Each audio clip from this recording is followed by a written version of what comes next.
કે ખાસ કરીને એલઆરડીનું મેં તમને હવે વાત કરીએ કે ભાઈ એમાં સોરી પીએસઆઈ, હવે એલઆરડીની વાત પૂરી કરું, હું પીએસઆઈની વાત કરું તો પીએસઆઈના જે ઉમેદવારો છે એ પીએસઆઈના ઉમેદવારો ઘણા સમયથી રાહ જોઈ રહ્યા છે કે એનું ક્યાં આટકું છે.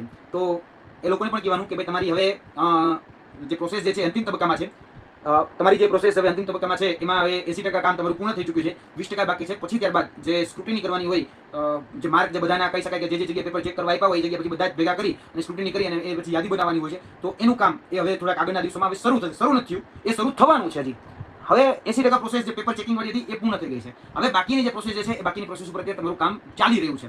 એટલે લગભગ હજી હું કહું છું 15 દિવસ જેટલો સમય આ બાકીનું જે 20% કામ જે છે ને એના માટે 15 થી 20 દિવસ જેટલો સમય મિનિમમ ચાલુ દિવસ રનિંગ ડેઝ જેને કહે એ મિનિમમ જતા રહેશે.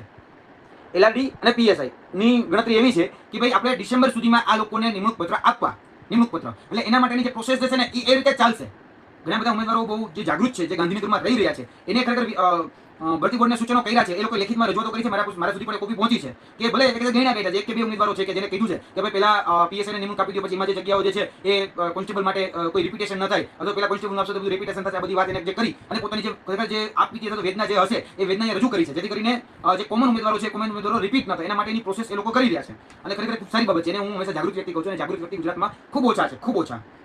આજે બધાય અલગ અલગ મોરચે નો ડાઉટ લડાઈ લડી રહ્યા હોય છે, પણ ઘણી વખત શું છે ખબર છે, બધા બે ઠોક પોતાના મનમાં જે આવ્યું તો પોતાનું નામ જ્યાં સુધી આવી જાય ત્યાં સુધી અમેરિકા યાદીને ખેંચી જાવી, અથવા તો મારી સાથે અન્યાય થયો છે એટલે આ ભરતી પ્રક્રિયા ખોટી છે એ પ્રકારની ક્યાંક ને ક્યાંક દ્રષ્ટિકોણ સાથે જે લડાઈ છે ને એટલે ન્યાય નથી મળતો. આ હકીકત